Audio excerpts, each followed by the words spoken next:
Hello and welcome back to the Q&A with the Mountain Won't Move. I think Petra is already here. Hi Petra, nice to see you again. Before we open this Q&A also to the audience, thanks again for presenting us your wonderful film. And I wanted to start our conversation by asking you first about some background information to the film. Could you maybe tell us something about the time period you made this film and about the general infrastructure of shooting up there in the mountains? Because we saw it's quite an isolated place. And Zakir also mentions that the government was not or has not succeeded in building up the roads to reach this place. So if you could elaborate on these points. Yes, thank you.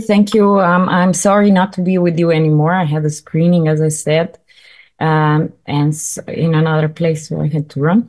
It's a very, very, as you could see, it's a place in 2,400 altitude. So infrastructure is none, since the Yugoslav times, I guess there were that was the last time when roads were actually built coming up to the military base, which you can see on the top. And it's still a military base, but the army accesses with helicopters. Well, we didn't have helicopters. We were shooting for 5 years. And as you can imagine, the land changes during the winter. There is like 4 meters of snow. So every time this whole thing melts, it shapes another kind of roads and accesses. So there's really no roads. Even though it's not very far away from Skopje, we're talking about 40 kilometers, but the access is very, very hard. So we were, for the last 2 years of shooting, we were eight people crew, and you can imagine what it means to bring all the equipment, water, foods, everything up there.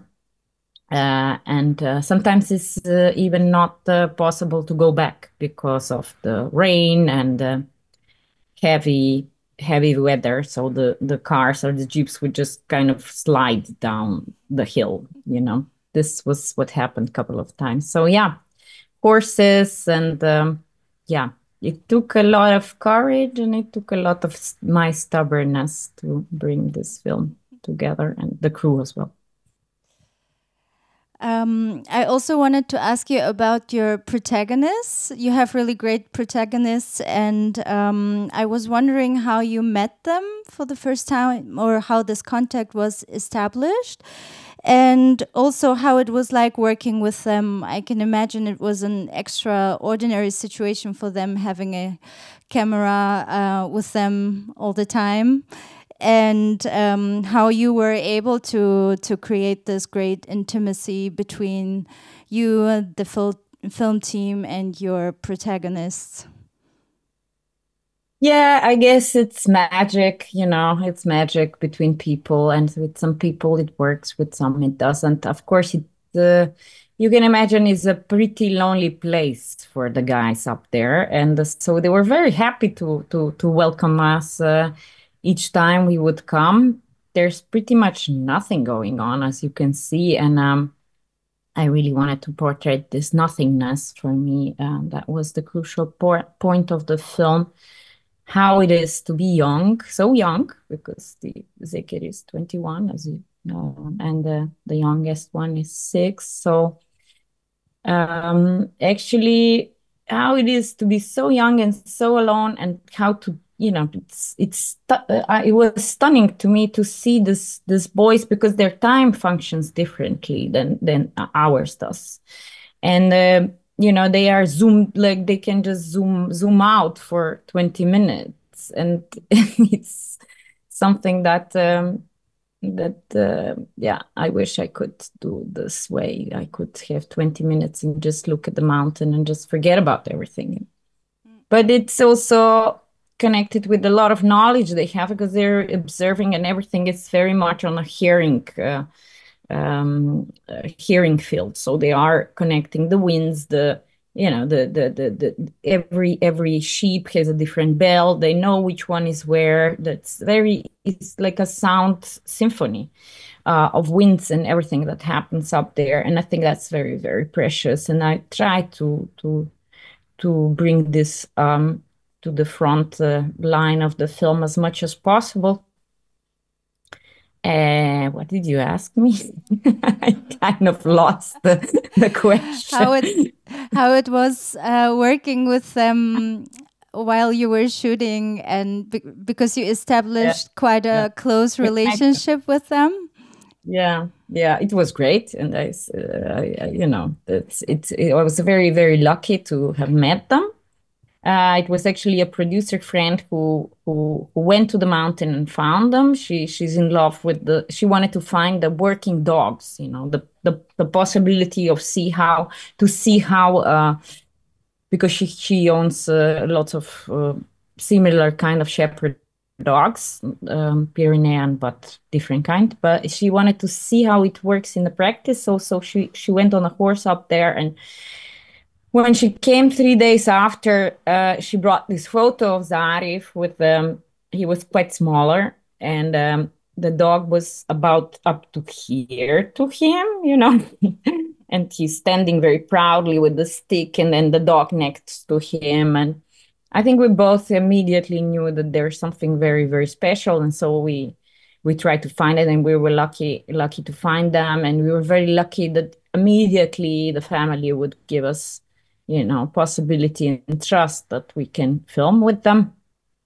I was very strict about my crew, that we're not going to change anything, that we're not there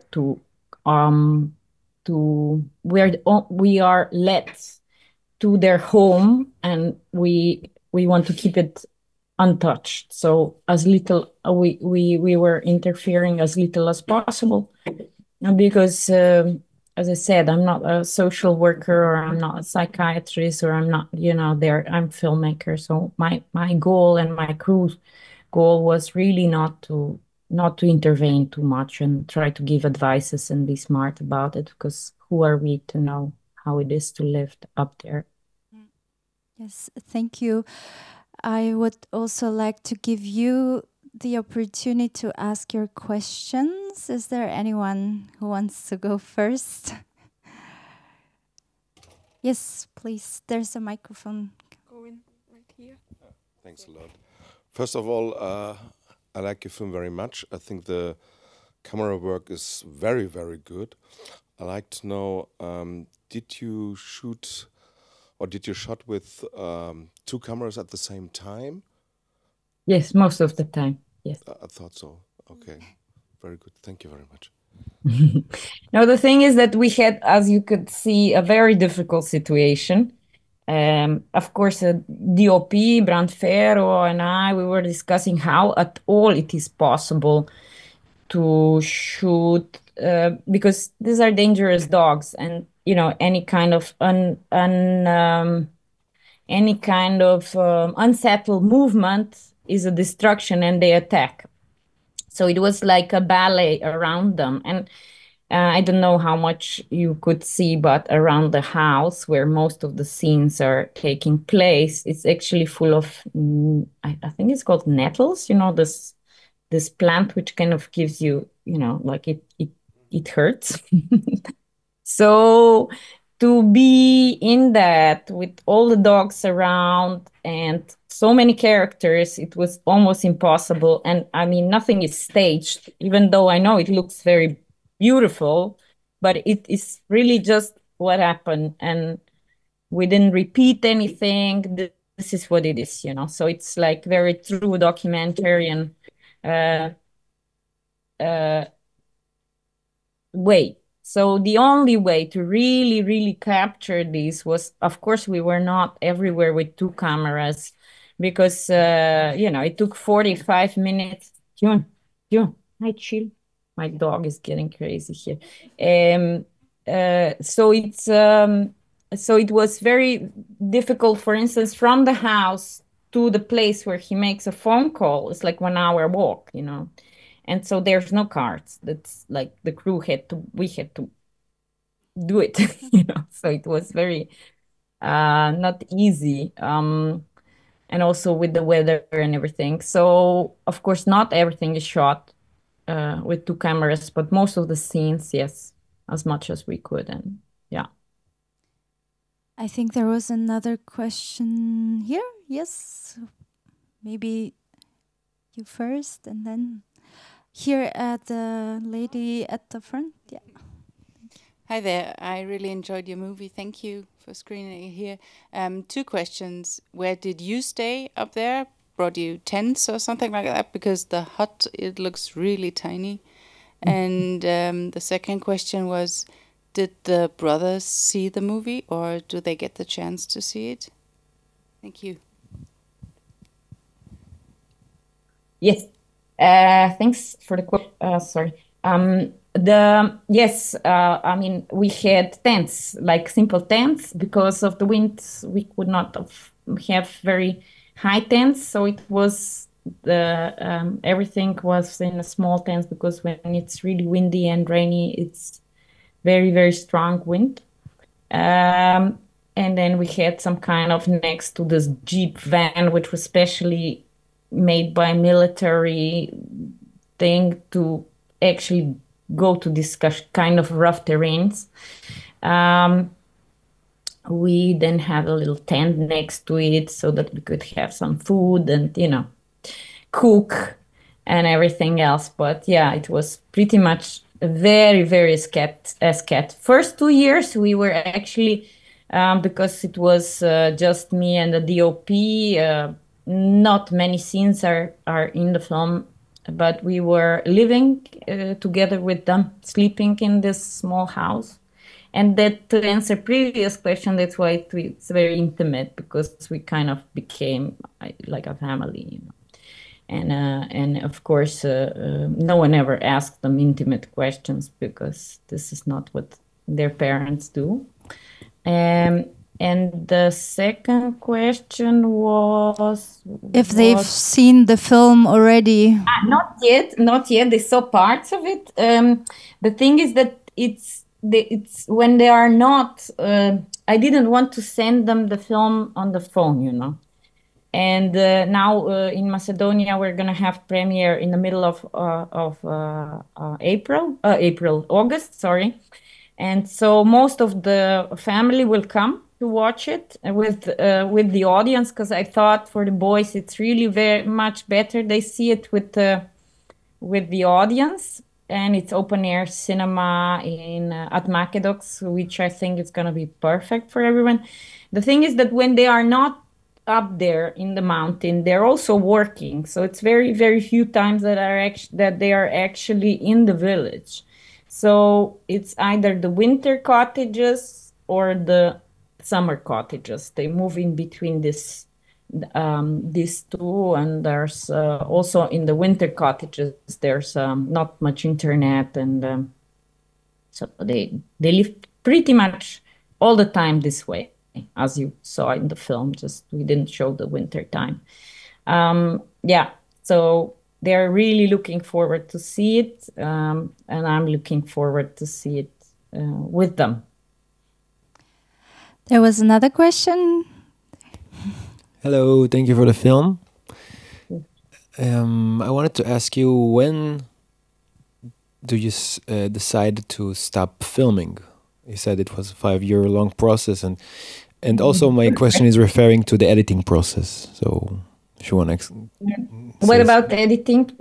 How long did we edit? For example, did you edit while filming, or did you finish filming and then editing? And yeah, we finished and then we edit. Okay, yeah, it's first of all, yeah, actually the whole truth and nothing about the truth. Why we stopped? Because I could go on forever until they get married and have their children, but is actually that the last time. Actually, this scene is not in the film, and I'm very sorry that it's not in the film. You just see the fog, and after the fog comes snow, because when the snow comes, it gives you a couple of hours to really, go through the mountain and then down. And it's like very, very small, short time. So we had to pack everything, the equipment, everything, and leave.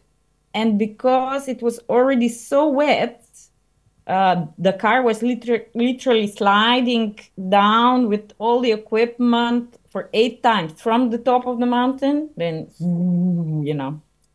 and there's nothing you can really do. Like if it starts snowing, then you have to stay there for a week, and we didn't have any supplies. So I was like praying to all the gods that I know they exist and all the fairies to help us get out there. And if we will cross the mountain the 8th time, I'm not gonna film anymore. I promised this to myself. I didn't say it to anyone else, but I kept the promise.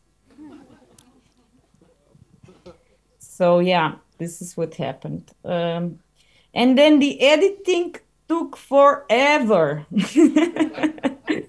Yeah, it's because it was so much beautiful material and so many beautiful scenes that it was very hard to throw things out. And I was really, really, really going crazy because, we were discussing about having, the first cut was 2 hours long, and I really loved it.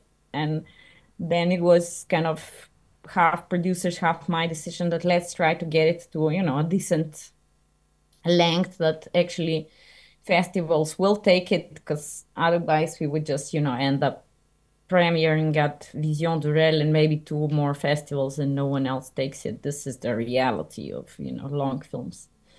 And so what we did is then with Sashko, we re-edited the film. I enjoyed it very much, the process. But then, because I was so sad of throwing a lot of beautiful scenes out, I made another film. And it's called My Summer Holiday. And it's actually a point of view of Basri, the little one. So it's another film. It's not the same scenes, but then, so I made 2 films out of one.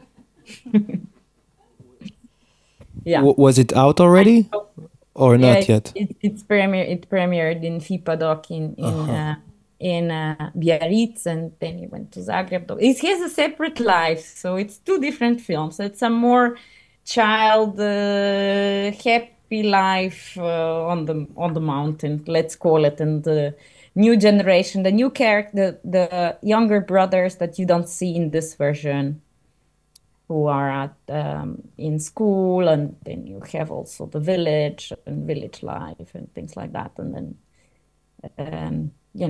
like a positive one, everything is going to continue because the little guys will go for it. One small question is: do you think that these 2 films are made for different audiences? Yeah, I think yes.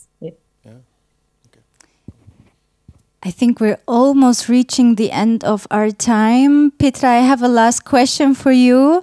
Maybe you could tell us something about how life continued for your protagonists, because we saw at the end of the film that Zafir actually left the mountains and went to the city. And maybe you could tell us something about if he liked it there or what happened afterwards. Yeah, he went to the city, but it didn't last long. For them, is actually I've been a couple of times with them to the city. It's a real stress, the sounds and the hectic, the tension of the city. And for them, they're like really sweating, and after 3 days they become totally crazy because they're so used to different soundscapes and sound situations that actually it's impossible, for especially for Zarif. Like you can imagine this boy, actually, once we went to a shop to buy bells for his sheep, and he was sitting on the floor listening to every separate bells when he was picking them. He knew exactly, the differences, like a tonality of the bells, so that he would place them in certain way, so he would know where his 600 sheep are. so this kind of sensibility then in the city, of course, didn't work. So he came back. So he's still they're still together with the brothers. So the bad thing about it is that they had to sell the cows. So Zani is now with the brothers. They have a bigger amount of sheep. They're fine. It's like the life goes on, but as usual. We're waiting for someone to get married because Zekir doesn't want to get married, and if they want to continue, someone should get married. So the pressure is obviously rising, but no, they resist. They are doing their own thing, and yeah, but they know that they are their own bosses. These are their animals, and no one tells them what to do. So I think it's. Still at the moment it looks fine, but who knows.